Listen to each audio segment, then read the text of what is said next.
Na mnapokea taarifa hizi za makala ya Undugu Adhuhuri ukiwa maeneo gani nchini? Hujambo na karibu kwenye taarifa zetu. Jina langu ni Sebastian Mariah. Longa nami nambari 0782705705. Vile vile unapokea taarifa hizi mbashara kwenye mitandao yetu ya kijamii pale Facebook na TikTok. Karibu tuandamane hadi tamati. Naanza taarifa ya Rais William Ruto ambapo amemkaribisha rasmi Rais wa Finland Alexander Stubb katika ikulu ya Nairobi. Hii ni baada ya Rais Stubb kuwasili nchini kwa ziara ya kiserikali ya siku 3. Ziara ya Rais Stubb nchini inatarajiwa kuboresha uhusiano wa mataifa hayo mawili katika sekta mbalimbali kama vile biashara.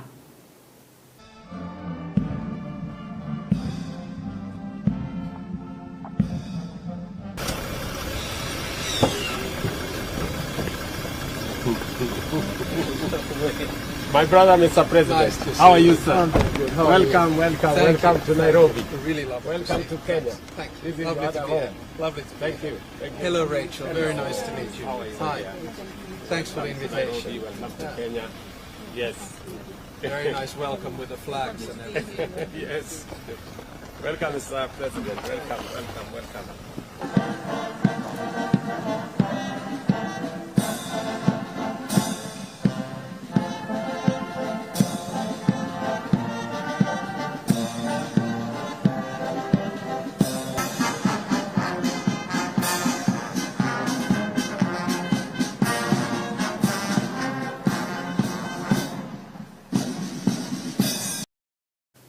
Na wakati huo Rais William Ruto ameongoza kongamano la kibiashara baina ya taifa la Kenya na muungano wa Ulaya jijini Nairobi.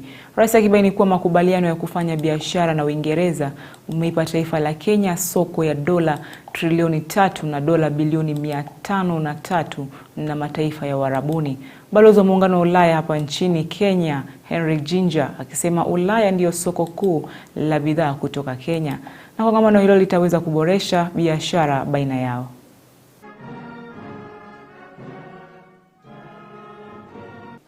Our agreement with the United Kingdom links us to a $3.3 trillion market. Our newly signed Kenya-UAE Comprehensive Economic Partnership Agreement connects us to another $503 billion Gulf market. Closer to Kenya, Kenya remains a key partner in the East African community, a $336 billion common market with a population of 300 million people. Each of these agreements connect Kenyan businesses to global opportunities, unlocking markets, attracting investments, and driving shared prosperity. This year's theme, digitizing trade, is both timely and forward-looking. It reflects the realities of our modern economy where digital technology is not just an enabler of trade, but its driving force. Through digitization, we unlock innovation, catalyze industrialization, and create seamless access to markets, information, and networks for mutual benefit of Kenya and the European Union. Kenya is open and ready to do business with you. We remain committed to implementing a pro-trade policy regime that not only foster inclusive wealth creation, but also generate much-needed opportunities.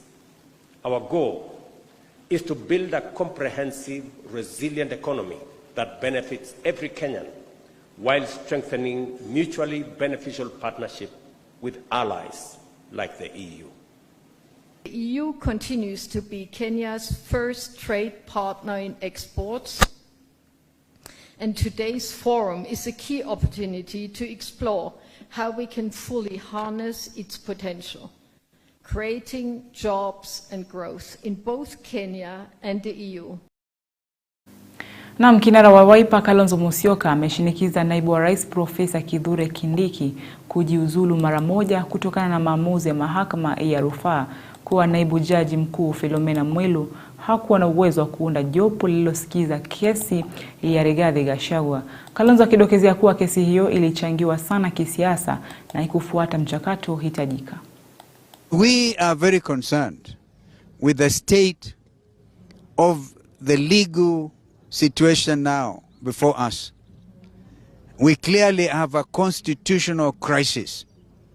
As we speak, we do not have a deputy president.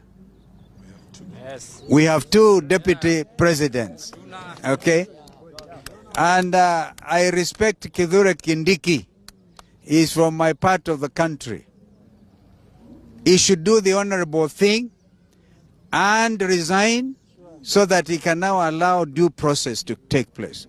The ruling by the Court of Appeal has clearly demonstrated the illegality, the political manipulation that happened to try and get Rigathi Gachagua being dismissed as a deputy president. Everybody is subject to the law, but it is now clear that that was politically motivated ruling by the partisan judge. And that Court of Appeal, the bench, I beg to repeat, that the bench now having been overruled by the Court of Appeal, what in law we would say the whole process has been void ab initio. The whole thing is voided. And so we expect that in the next few days, there's a lot that is going to happen. And so Kenyans now should be ready to have, or clearly it must be a retrial, but if it is a retrial and the impeachment of Rigathi Gachagua is based on an illegality, if the Deputy Chief Justice did not have the powers to appoint what he will say the impugned bench, okay? So now this is where we are. In a democracy, and Kenya is a democracy, our friend Kithure Kindiki should just step aside.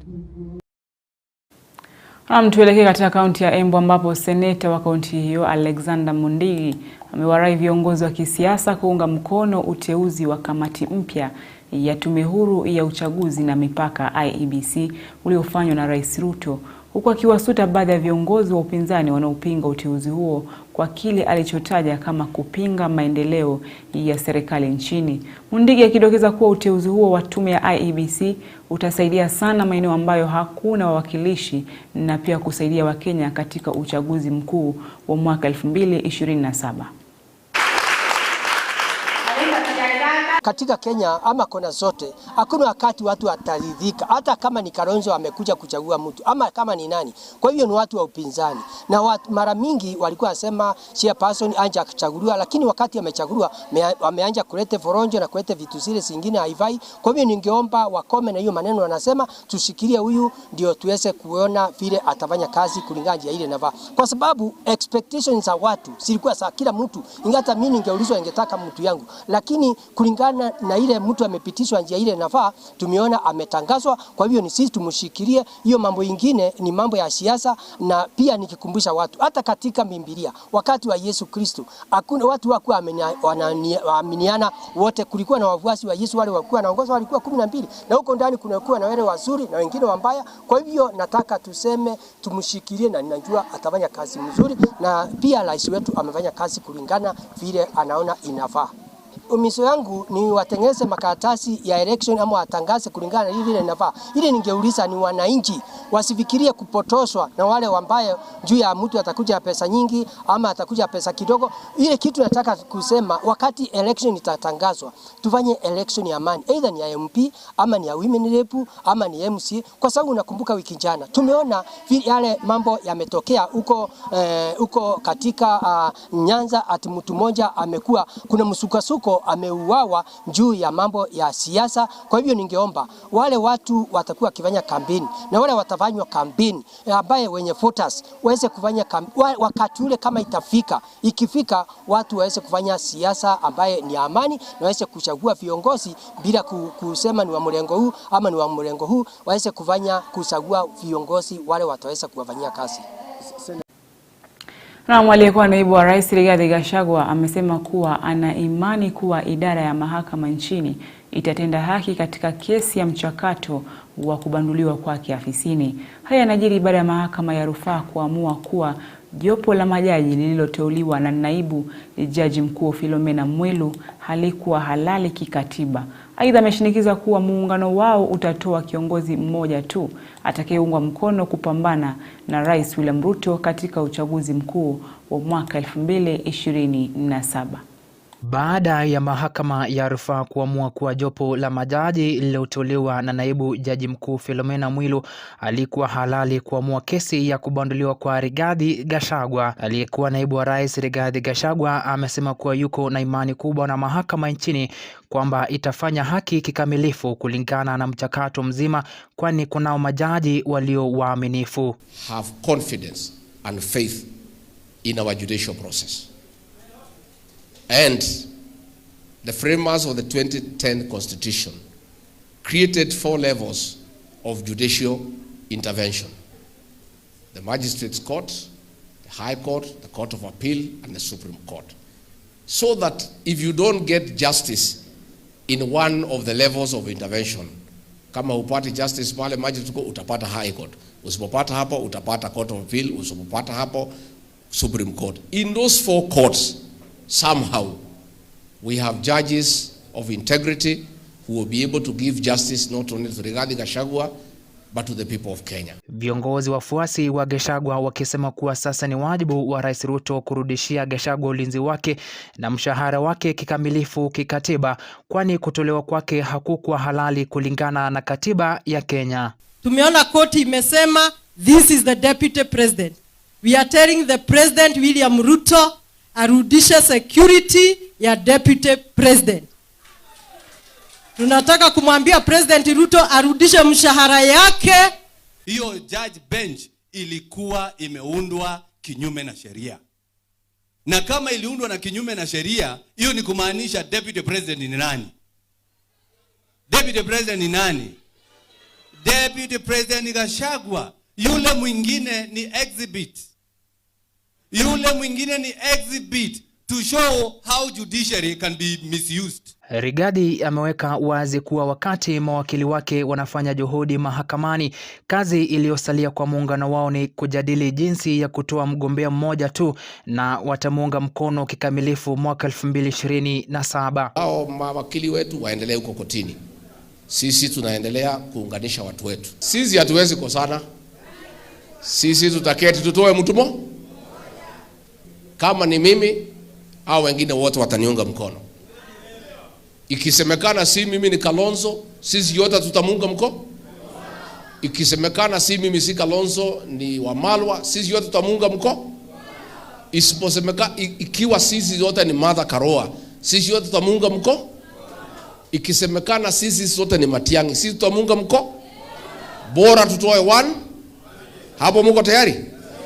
Mtu mmoja peke yake. Na hao wanaomba Mungu atitukosane. Na nyinyi muombe Mungu tukae pamoja. Mnaona kama Mungu atasikiza nani? Mungu atasikiza nani? Mtatuombea? Mtuombee tukae pamoja. So that we restore this country. We liberate this country. We are ready for an election anytime. And we want to meet you in the 2027 election.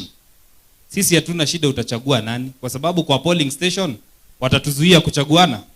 So let us concentrate on the polling station. Aidha, amedokezea kuzindua chama chake cha kisiasa wiki hii, baadhi ya viongozi wakiahidi kugura UDA na kujiunga na chama hicho. Frederick Kwambua, Undugu TV. Na mtazamaji, kuhusiana na taarifa ile ambapo rais wa Finland Alexander Stubb ambapo ameweza kuwasili nchini Kenya. Sasa hivi tuelekee Ikulu ambapo marais hao wawili pamoja na Rais William Ruto watakuwa wanahutubia. Tutazame. Under Taifa Care, our universal health coverage initiative, we agreed to share experiences and explore joint efforts to address health challenges and improve service delivery. Another key area of our engagement is trade and investment, and the need to expand it between our two countries. I welcome His Excellency's inclusion of a business delegation in this visit, which will participate in a Finland-Kenya business seminar. This underscores our shared commitment to deepening private sector engagement and unlocking mutually beneficial opportunities.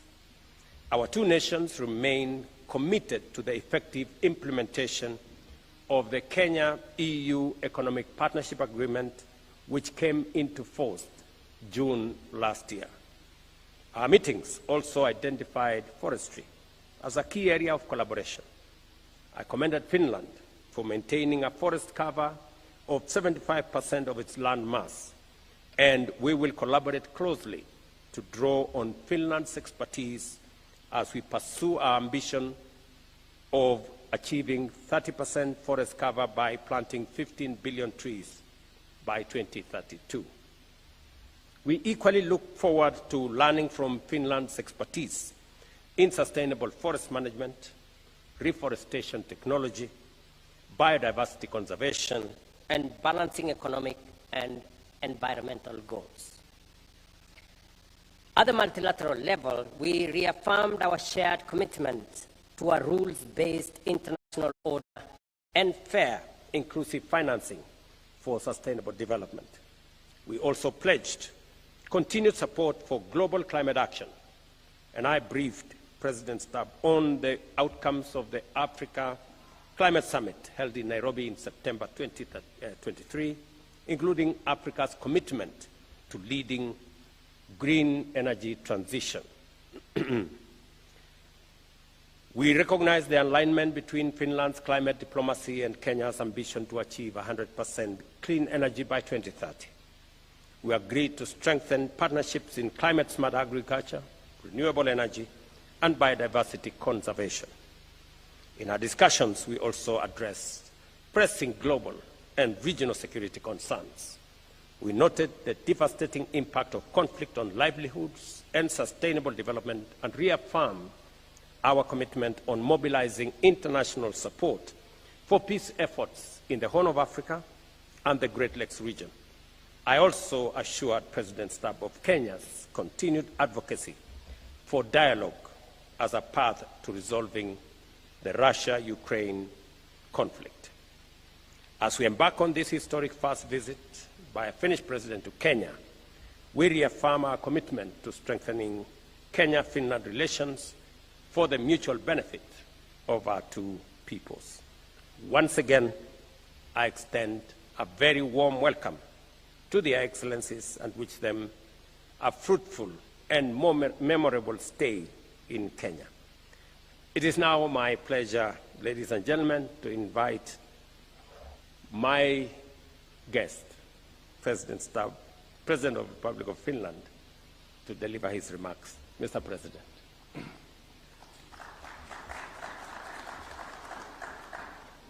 Mr. President, Your Excellency William, thank you very much for the warm welcome that I've received here personally together with Suzanne and then our delegation. When I was told that this is actually the first state visit of a president of Finland, I was quite surprised because I had always felt that our relations had been quite close, whether it was about missionaries or 4,000 Kenyans living in Finland and the cooperation that we've had in so many fields. So when you suggested to me when we first met in Switzerland about a year ago that why don't you come over, I immediately said I'd love to come over, and it's been a great pleasure to be here. We have a long history together, and I'm sure that we have a good future together as well. For Finland, Kenya is a very strong supporter of multilateralism and a promoter of regional peace and security, but also a country with a global voice. Whether it's Russia's war of aggression in Ukraine or whether it's issues in the Middle East, Kenya has always been one of those pillars of peace, and that's why I'm especially happy that we have signed the Memorandum of Understanding linked to peace mediation. Finland and Kenya, as I noted, have had long-term good relations, and we share, I think, building a multilateral world. I mean, Finland is a small country. We're 5.6 million. Compare that with Kenya, 56 million. I think we live in a world where the world order is changing. It'll take about 5 to 10 years for it to settle down, and there will be a set of key states which decide whether we tilt towards multilateral cooperation or perhaps a bit more multipolar transaction. And Kenya is certainly one of those countries. India, obviously, another one, or say Brazil in Latin America. So it's been a great privilege to listen to your analysis about the regional conflicts and how we can work common interests linked to peace and development together. In many ways, it's a paradox, I would argue, that in today's world where we need more cooperation than ever, we're actually seeing a diversification towards different types of transactional deals. We need to work together on the subjects that we discussed today: climate change, forestry, development, global health, technology, economy. And I'm sure that countries which might be far away but still in the same time zone will have many opportunities to cooperate together. And I don't say this just as a diplomatic nicety. Finland is seeking close partners, and Kenya will certainly be one of them. I'm also happy that we have a big business delegation here today, because I do think that driving business interests, cooperation, is a good way forward, whether it's in the green economy, digitalization and technology, infrastructure, healthcare, or agriculture and agribusiness. My final point is to say that William and I had the opportunity to first have bilateral discussions where we were able to deal with a broad range of issues, whether global, regional, or bilateral. We also talked about the big shifts that we're seeing worldwide in democracy in today's world. We talked about NGOs and the importance of their role in society. We have to remember that democracy is something that you not only have to protect, but you have to work at all times. And I think William and I share that goal. And we feel very strongly that working towards more liberal democratic societies where the rule of law is the basis and foundation, where human rights are at the center of whatever we do, is the best way to push the dossier forward. And this is something that William and I not only discussed but share. So finally, I want to thank you for the opportunity to be here and all the work that we have done together so far and all the work that we do in the future.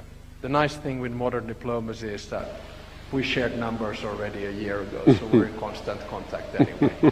Thank you very much. That's correct.